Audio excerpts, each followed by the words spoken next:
반갑습니다. 미풍입니다. 구독과 좋아요 부탁드리도록 하겠습니다. 당군 이래 최악의 부동산 정책. 저는 세 가지를 우선 말씀드려 보겠습니다. 네. 지금 이러한 부동산 정책에 오류로 인해서 많은 분들이 힘들어하고 있습니다. 특히 주거 불안을 겪는 수많은 사람들, 이 정책적으로 오류, 부동산 정책이 가져오는 이러한 부작용 때문에 정말 해법이 나오지 않을 정도로 어려움을 겪고 있다, 이렇게 보고 있습니다. 우선 가장 큰 문제가 임대주택이라고 보고 있습니다. 그래서 우리가 주거복지라고 얘기하면은 크게 두 가지로 보고 있습니다. 네, 주거복지. 그러니까 첫 번째 주거복지를 얘기하는, 주거복지가 첫 번째가 양질의 아파트 공급이죠.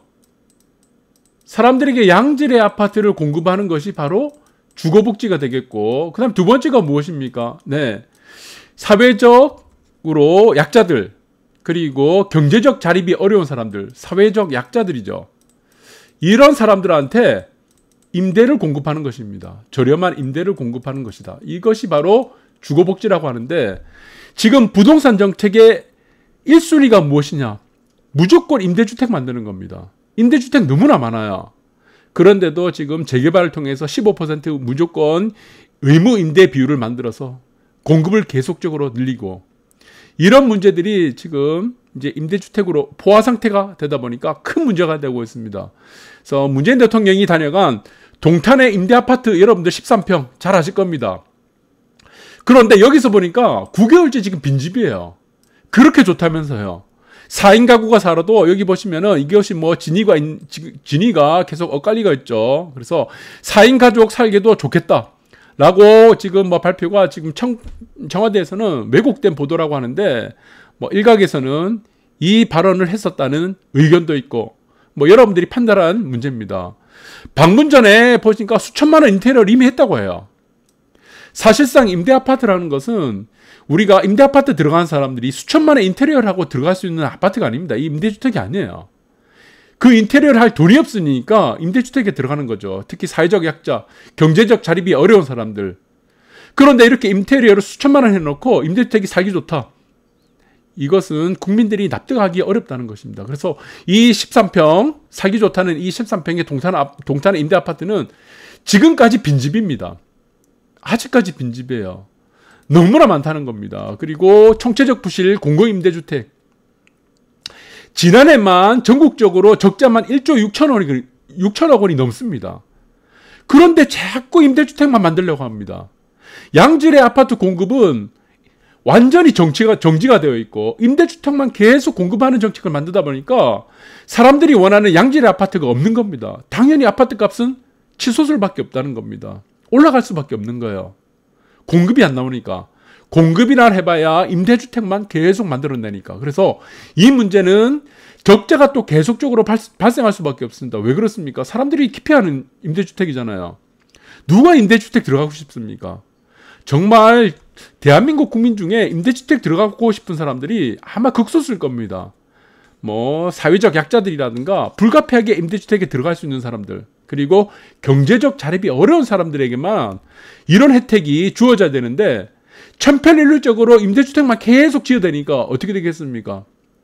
국민의 지금 뭐 컨센서스라든가 이런 부분들이 지금 모아지지 않는 임대주택에 대한 건설 자체가, 이것은 결국적으로 국민의 세금으로 충당될 수밖에 없다.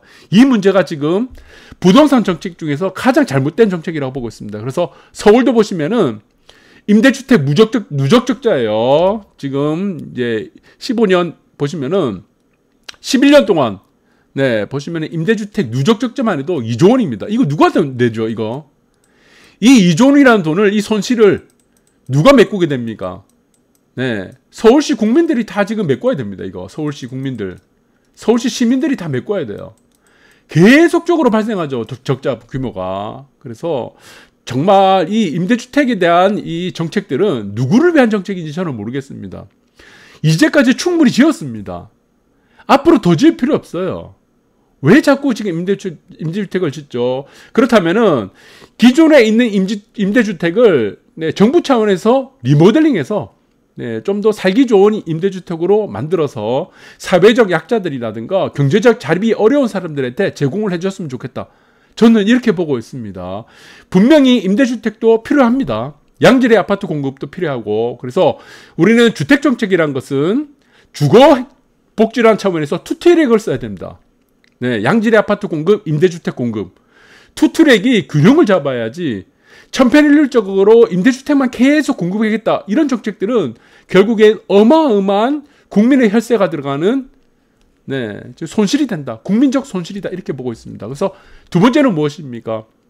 네, 지금 보시면은 임대차법 2년. 내년이 전세대출 네, 도입이다. 그래서 돈줄 재면 월세 난민된다.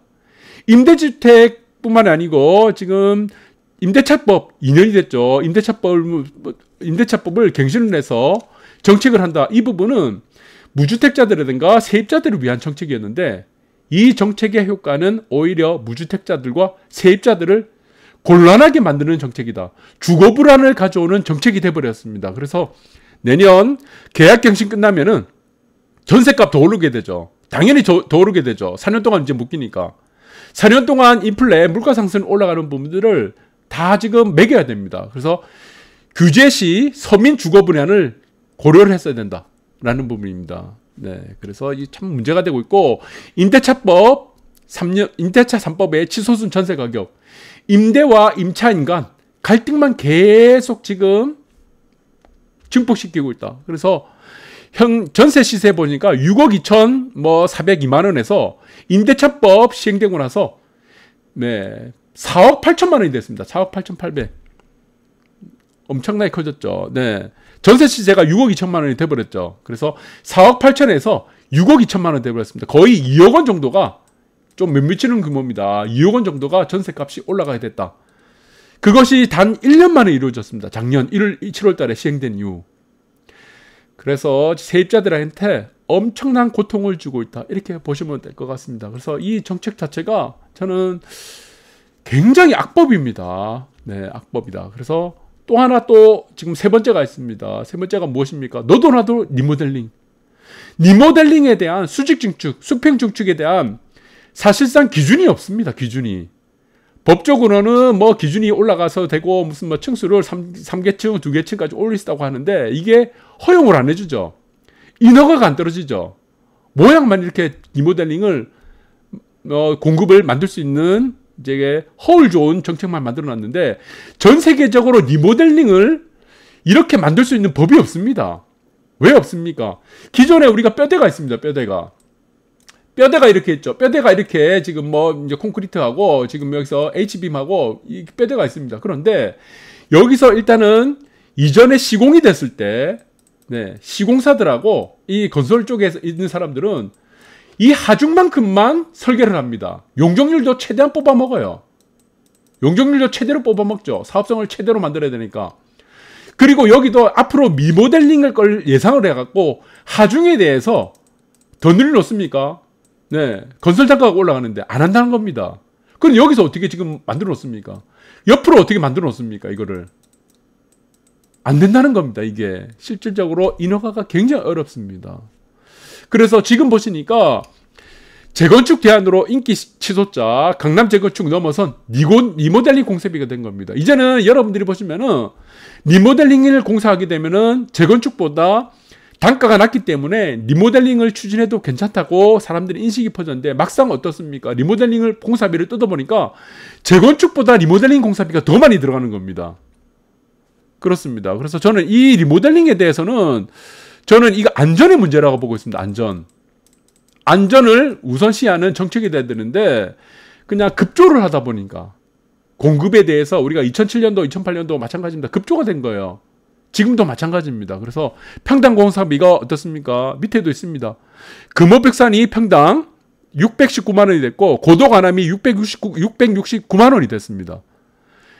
그래서 재건축된 단지보다 공사비가 더 늘어났습니다. 밑에 보시면 마찬가지입니다. 공사비를 보세요. 청담 권영 같은 경우는 공사비가 평당 687만 원이 됐습니다. 최고치입니다. 최고치. 많은 단지들이 리모델링을 추구하고 있는데 이 리모델링을 추구하는 단지들이 한 가지 희망을 갖고 있는 것이 무엇입니까? 공사비는 당연히 재건축보다 낮아질 것이다. 낮을 것이라는 확신이었는데 사실은 뜯어보니까 공사비는 재건축보다 훨씬 높습니다. 그래서 저는 리모델링에 대해서 저는 사실상으로 안전이라는 이 문제를 봤을 때는 어느 정도 규제는 필요하다고 보고 있습니다. 무작정 우리가 재건축을 허용해 줘서는 안 되겠죠. 그리고 마찬가지입니다. 리모델링도 마찬가지다. 저는 그래 보고 있습니다. 그래서 결국에는 이 조합원들끼리 다툼만 계속 이어지고, 그리고 시공사 선정되고 나서 리모델링 공사비 나오고 나니까 안 되는 거예요. 다 무산될 수밖에 없다는 겁니다. 이 평당 공사비를 놓고 보니까. 그래서 이 문제는 정부 차원에서 한 단계 지금 정비가 좀 필요하다고 봅니다. 리모델링에 대해서. 차라리 이 공사비 정도면은 재건축에 대해서 우리가 안전진단이라든가 이 부분을 조금 낮춰주는 게, 문턱을 낮춰주는 것이 더 어떻겠나. 저는 그것이 더 효율적이라고 보고 있습니다.